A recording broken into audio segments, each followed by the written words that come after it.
Hello, my name is William Floyd, and today I'm going over my 10-minute topic on returning to lift and throwing from a labrum surgery in baseball. This is for Kinesiology 5314, Fall 2019. Here we go. So in baseball, there's a lot of injuries that come along with the shoulder, obviously, from the overhead throwing motion. So today we're going to talk about the two main types of labrum injuries that baseball players are going to run into. One is the slap tear, which is actually the front of the shoulder, and one is the Bankart tear, which is in the back of the shoulder. What is a slap tear, you may ask? SLAP actually stands for superior labrum anterior to posterior. So it's a tear that is on your superior labrum, and it goes from anterior to posterior. A SLAP tear is a specific injury to the glenoid labrum that ranges from anterior to posterior, and then it goes around the curve of your shoulder. What is a Bankart tear? What is a Bankart tear, and how does it occur? Bankart tear is actually a tear on the back of your shoulder, and that usually occurs from your shoulder popping in and out of place.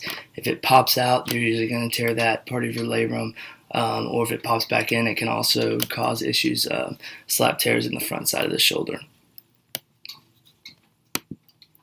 How to assess labrum injuries. So when an athlete is dealing with shoulder pains, a lot of times there's impingements, there's a lot of different things going on in there that you have to think about before just jumping right to a labrum injury. So at first you want to kind of observe how the shoulder is sitting. Is it rolled back? Is it rolled forward? What does this posture look like in sitting? Is it hurting just to sit there? How is the shoulder holding itself in there?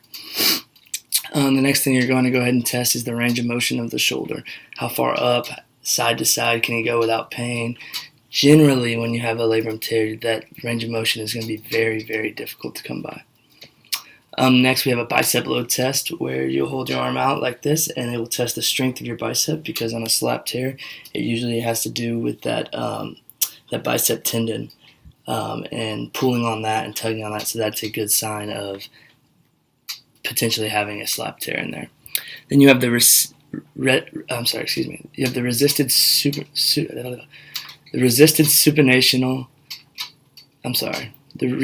supination external rotation test.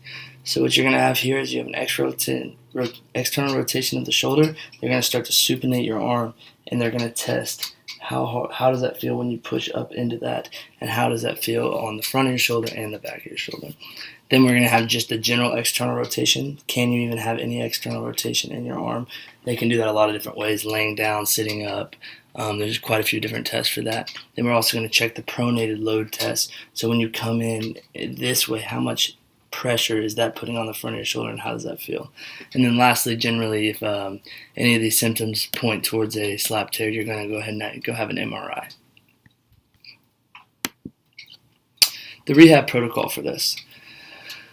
So rehab is a little different here for the labrum tear. It's one of these injuries that you can actually start doing some rehab the day of surgery. Many cases, two guys go out there and tear the labrum and come back from surgery, and then 2 days later, the next day even, they're into the doctor's office starting rehab. A lot of doctors will give you their own timeline. Generally, it's 6 to 9 months to return from one of these labrum tears. A few of the key components that you want to really focus on when you're in rehab is getting full range of motion of that shoulder back, and then you also want to get full strength back in that motion and stability, so that your shoulder's not moving around. Like, we don't want to tear the back of that labrum again, that Bankart's serious injury. So we have phase one of the rehabilitation process, and that is going to be considered your protected motion. Here it's going to be very slow. You're going to be doing little hand gripping exercises, working on your forearm, your wrist, your fingers, all that stuff, keeping that kind of mobile as we're kind of letting this shoulder here. We don't want to get anything in 90 degrees where we're dropping it back, putting any extra pressure where they've just gone in and done surgery on that labrum. There's some flexion stretch. There's a couple key components that they'll let you do, and a lot of those are down from waist, from the arm at waist level, and doing some rotation there. They'll let you kind of start doing that pretty quick. But other than that, it's a lot of just forearm and wrist rehab for the first 4 weeks. And also you're going to be in that sling at all times except when you're rehabbing. And ice is always very good at the beginning of this process. And then week 5 through 6, that's when you kind of jump out of the sling. We start to get moving it a little bit. It's going to be very sore at that time. Our goal here is just to continue to improve our range of motion, and we can start working at 5 to 6 weeks on 90-degree range of motion and starting to feel a little bit. It's going to be maybe 10 degrees each way, but anything, as soon as we can start healthily getting that range of motion back, it is very, very important.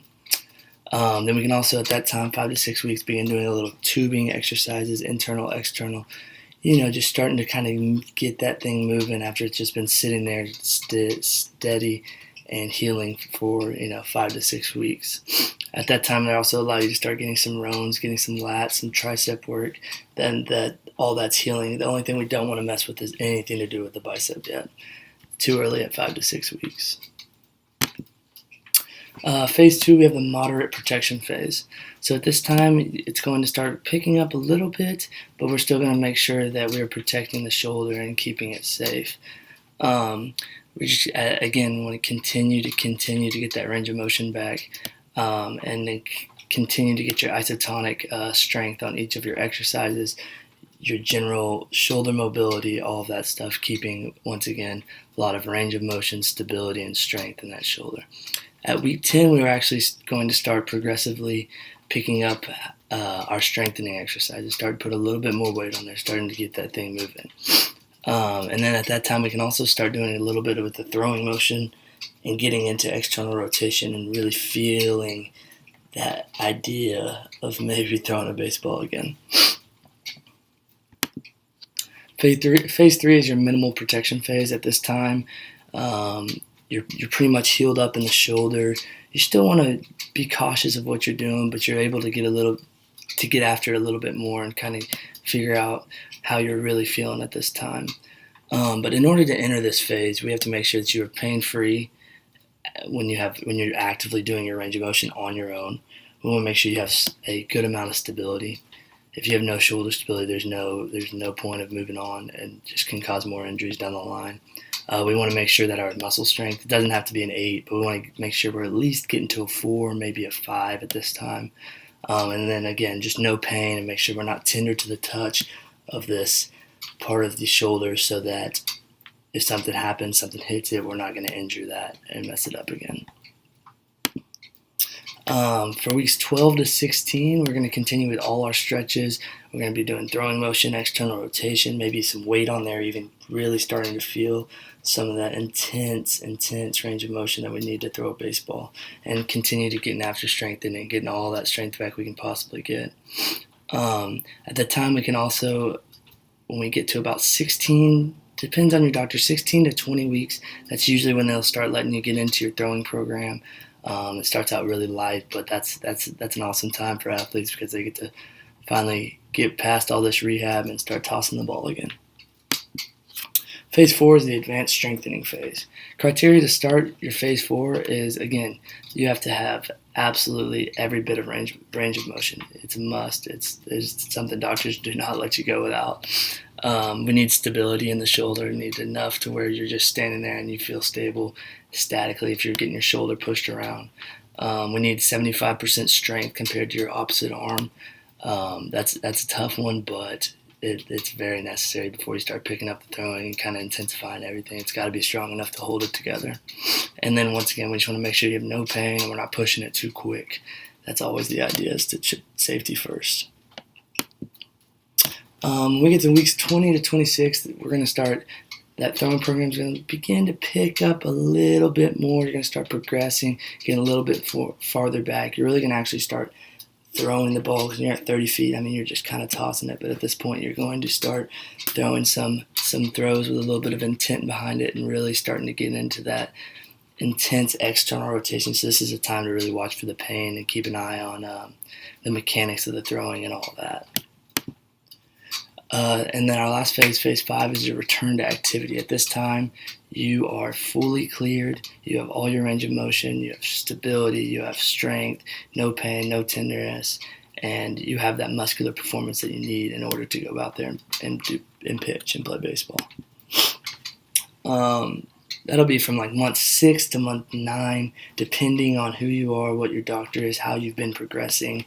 That throwing program will just continue to build up and get out to, it can get anywhere from 270, 300 feet, along with coming in, throwing some bullpens, flat grounds, mixing some pitches in there, change-ups, fastballs, sliders, stuff like that. But you want to just make sure through this time to continue that stretching and continue those exercises to maintain that strength not only, and to not lose any of that range of motion that you fought so hard for months to get back. The throwing program in particular, so it usually starts out around 10 to 15 throws at 30 feet. You do it every other day for a couple weeks. Starts picking up every week. You either increase the number of throws or you increase the distance that you're throwing it. This time it's really fun to see athletes start to come back into the body and the performance that they want to see out of themselves. Really sets it up for a great happy ending at the end of this. Generally, most throwing programs will, like I was saying, will get you back to 250 to 300 feet, depending on the intensity of surgery, how long it's been, stuff like that.